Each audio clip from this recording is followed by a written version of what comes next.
ప్రపంచ ఆర్థిక వ్యవస్థలు ఎందుకు కుప్పకూలిపోతాయి? ఇది అనుకోకుండా జరిగేదా లేక ఎవరైనా కావాలనే చేస్తున్నారా?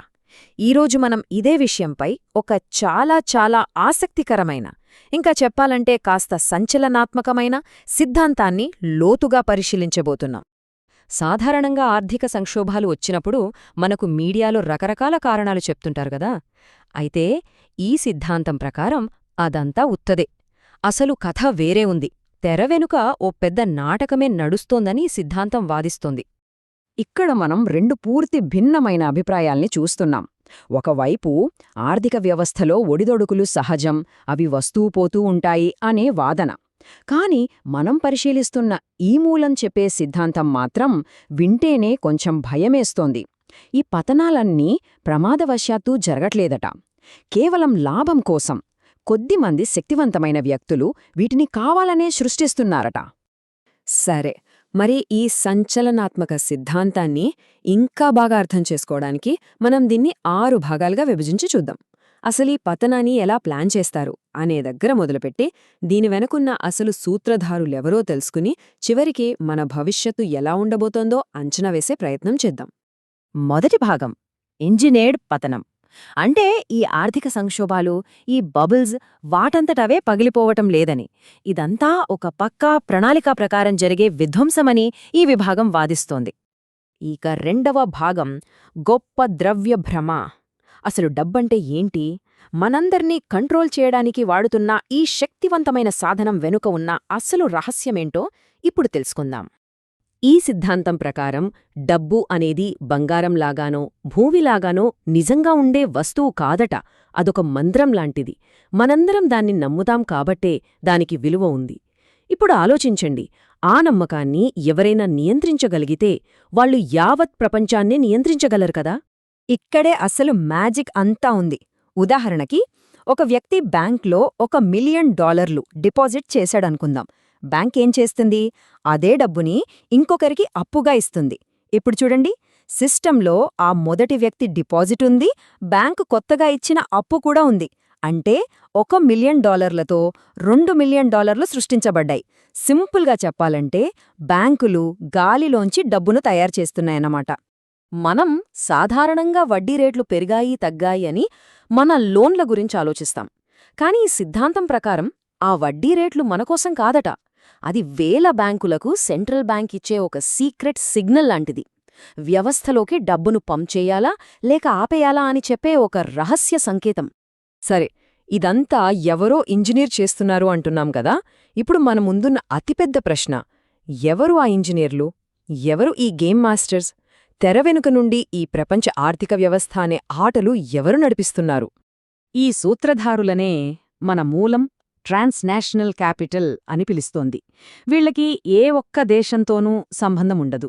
వీళ్ళు bank for international settlements, wall street, London ఇలాంటి ఆర్థిక కేంద్రాల ద్వారా పనిచేసే ఒక నీడ ప్రభుత్వం లాంటివాళ్లన్మాట. ఈ కంట్రోల్ అనేది 3 స్థాయిలలో పనిచేస్తుందని ఈ సిద్ధాంతం చెప్తుంది.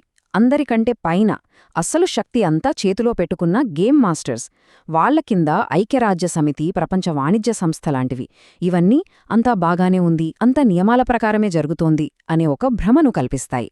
ఇక అందరికంటే కింద మీడియా, మన చదువుల ద్వారా మన ఆలోచనల్నే మార్చేస్తారు. అప్పుడు ఏదైనా పతనం జరిగినా దాన్ని మన తలరాత అనుకుంటాం తప్ప వాళ్ల ప్లాన్ అనుకోం. ఈ వ్యవస్థ అనేది నిన్న మొన్న పుట్టింది కాదు. దీని మూలాలు కొన్ని వందల సంవత్సరాల వెనక్కి వెళ్తాయి. ఆధునిక ఆర్థిక వ్యవస్థ పునాదులే ఈ నియంత్రణ అనే ఆలోచన మీద నిర్మించబడ్డాయని ఈ సిద్ధాంతం వాదిస్తోంది. ఇందులో 1694లో బ్యాంక్ ఆఫ్ ఇంగ్లండ్ స్థాపన ఒక కీలకమైన మలుపు. ఆలోచించండి, అదొక ప్రైవేట్ బ్యాంకు, కానీ ఒక దేశం కోసం అప్పులు చేసే అధికారాన్ని పొందింది. లాభాలు మావి, నష్టాలు ప్రజలవి అనే సూత్రం ఇక్కడే పుట్టింది. 100 తర్వాత సరిగ్గా ఇదే మోడల్ను అమెరికాలో ఫెడరల్ రిజర్వ్ ఏర్పాటుతో కాపీ కొట్టారని ఈ సిద్ధాంతం అంటోంది. ఈ మొత్తం వ్యవస్థను నడిపించేవి ఈ 4 సూత్రాలే.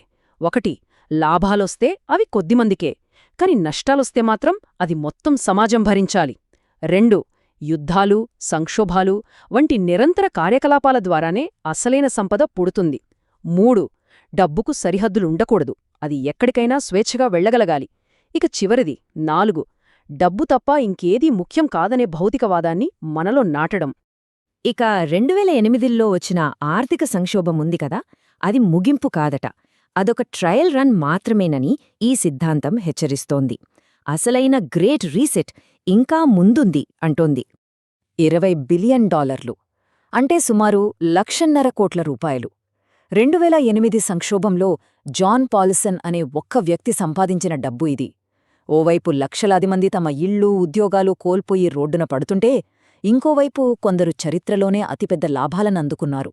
ఇది కేవలం యాదృచ్ఛికంగా జరిగిందంటారా, లేక ఇదంతా ఒక పక్కా పథకం ప్రకారం జరిగిందా? ఈ కొటేషన్ ఈ సిద్ధాంతం మొత్తానికి సారాంశం లాంటిది. వ్యవస్థను సజావుగా నడపడం కంటే దాన్ని కూల్చేయడం ద్వారానే ఎక్కువ డబ్బు సంపాదించవచ్చు. అంటే 2008 పతనమనేది సిస్టమ్ ఫెయిల్యూర్ కాదు, అది ఒక తెలివైన, లాభదాయకమైన వ్యాపార నిర్ణయమన్నమాట. 2008లో పశ్చిమ దేశాల ఆర్థిక వ్యవస్థ దెబ్బతిన్న తర్వాత ఈ ప్రపంచానికి ఒక కొత్త ఇంజిన్ అవసరమైంది. మళ్లీ వృద్ధిని చూపించడానికి, పెట్టుబడులను ఆకర్షించడానికి ఆ గేమ్ మాస్టర్స్ తమ ఫోకస్ను కావాలనే మార్చారని ఈ సిద్ధాంతం చెప్తోంది. ఈ మార్పు ఎంత పెద్దదో చూడండి. 2008 తర్వాత అమెరికా, యూరప్ బ్యాంకింగ్ వ్యవస్థలు దాదాపు స్తంభించిపోతే, చైనా బ్యాంకింగ్ వ్యవస్థ మాత్రం రాకెట్లా దూసుకెళ్ళింది. ఇది సహజంగా జరిగింది కాదని, ప్రపంచ ఆర్థిక శక్తిని కావాలనే తూర్పు వైపుకు మళ్లించడానికి బ్యాంక్ ఫర్ ఇంటర్నేషనల్ సెటిల్మెంట్స్ ద్వారా జరిగిన ఒక ప్లాన్ అని ఈ మూలం ఆరోపిస్తోంది. ఈ మూలం ప్రకారం ఇప్పుడు ఆ ట్రాన్స్నేషనల్ క్యాపిటల్ అమెరికాను ఒక మునిగిపోతున్న పడవలా చూస్తోందట. అక్కడ నాయకత్వం వృద్ధాప్యంలో ఉంది, ఆర్థిక వ్యవస్థేమో ఉత్పత్తి మీద కాకుండా స్పెక్యులేషన్ మీద నడుస్తోంది. ఇక సైనిక శక్తి కూడా తగ్గుతోంది. అందుకే వాళ్లు తమ పెట్టుబడులను అక్కడి నుండి తరలించడానికి సిద్ధంగా ఉన్నారు. ఇక చివరిగా ఈ మూలం ఒక చాలా ఆశ్చర్యకరమైన, విచిత్రమైన ఆలోచనను మన ముందుంచుతోంది. అదేంటంటే, అమెరికాలోని కొందరికి ఈ పతనం అనేది ఒక విపత్తు కాదు, అదొక కావాల్సిన మార్పు. ఒకే పతనాన్ని 2 కోణాల్లో చూడొచ్చు. అంతర్జాతీయ మూలధనం అనే పరాన్నజీవికి ఇది లాభాలతో బయటపడటానికి ఒక మంచి అవకాశం. కాని అమెరికా అనే హోస్ట్కు, అంటే ఆ దేశానికి, ఇది తన శరీరం నుంచి ఆ పరాన్నజీవిని తొలగించుకోవటానికి జరిగే ఒక బాధాకరమైన ఆపరేషన్ లాంటిది. క్యాన్సర్కు కీమోథెరపీ ఎంత నరకంగా ఉంటుందో అలా అన్మాట. బాధాకరమే, కాని అవసరం. కాబట్టి చివరికి మన ముందు ఒకే ఒక ప్రశ్న మిగిలింది. రాబోయే ఈ పతనమనేది ఒక ముగింపా, లేక ఒక కొత్త స్వచ్ఛమైన ఆరంభమా? దీనికి సమాధానం బహుశా మనం చూసే దృక్పథంలోనే ఉందేమో.